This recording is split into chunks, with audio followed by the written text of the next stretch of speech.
Alright guys, welcome back. Today we are looking at lesson 10. This is the second lesson of week 5 in experiential learning. We'll be continuing on with knowing your personality. So, quick look at the lesson objectives. We're going to practically apply key self-knowledge concepts to the case of your choice, summarize important information, convey most important information in a limited amount of time. This will be your elevator pitch. Present findings and analysis to peers, engage in group discussions on the character profiles of respective leaders, and then learn from your peers' perceptions and thought process on the subject matter. So a quick recap of the last lesson, we looked at emotional intelligence, time and stress management. This was a big focus in the podcast that you needed to listen to. So firstly, you're going to share. Tell the class your preferred method of stress management. All right, guys, this can vary from anything, whether it's exercise to planning to cleaning, etc., etc. Myself, personally, I love planning. Whether or not I follow through with it, it's another story. I love planning and writing things in my diary. I also really enjoy OCD cleaning. All right, I know it's an odd one, but OCD cleaning, I don't know what it is. Okay. That's a good way for me to relieve my stress because it creates an organized environment. When my environment is organized, I feel organized. And then remember, use the to-do list you created in the previous lesson to have a productive week. And then let's get going. Have you started on your formative assignment? Do you have a plan in place to complete it? All right, guys, please remember, if you have any questions about your assignment, please contact myself or your relevant lecturer.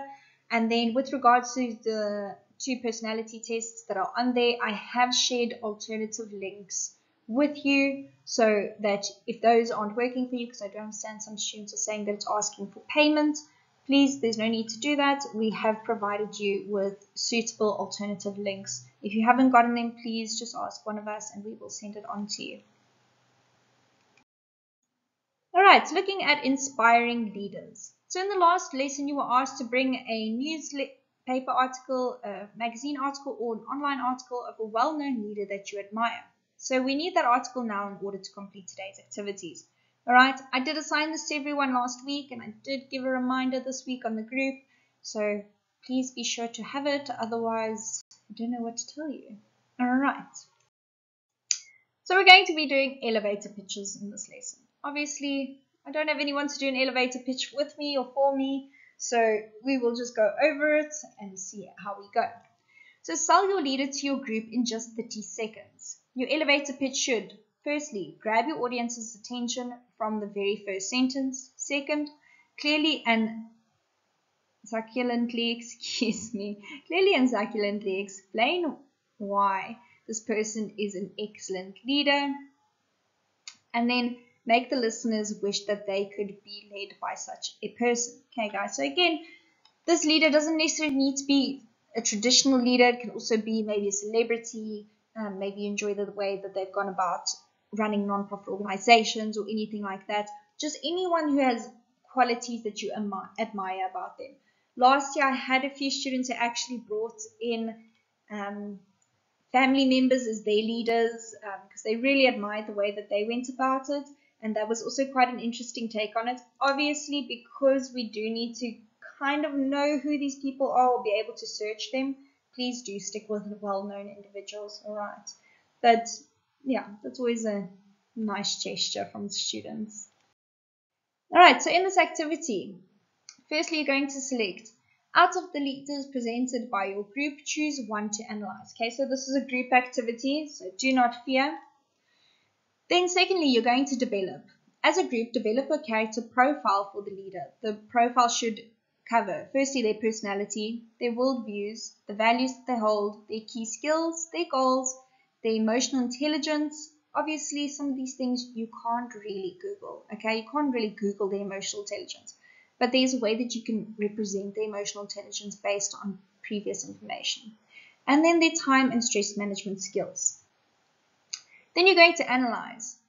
Use knowledge of the leader's actions to illustrate their character. Do not Google a list of attributes. Okay.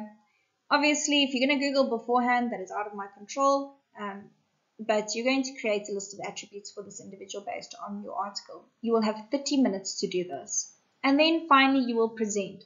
You're going to stand up and present the leader's character profile to the class. Use keywords and illustrations on a flipboard page as a visual aid for the presentation.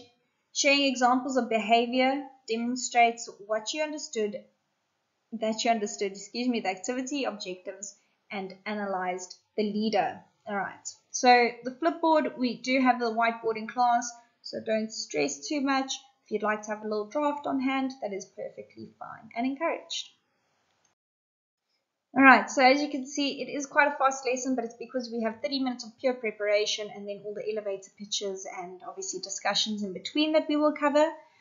But that it will be the end of the lesson. So in the next lesson, we'll continue on with presentations of leader character profiles. Ideally, we will probably finish in this lesson for those who are coming on Friday. For those who will be attending Monday, please ensure that you have these prepared. All right. And then we will also discuss the remaining theory in Chapter 2 pertaining to career paths. All right, everyone. Thank you very much. It was a nice little short lesson. Obviously because it's very activity orientated.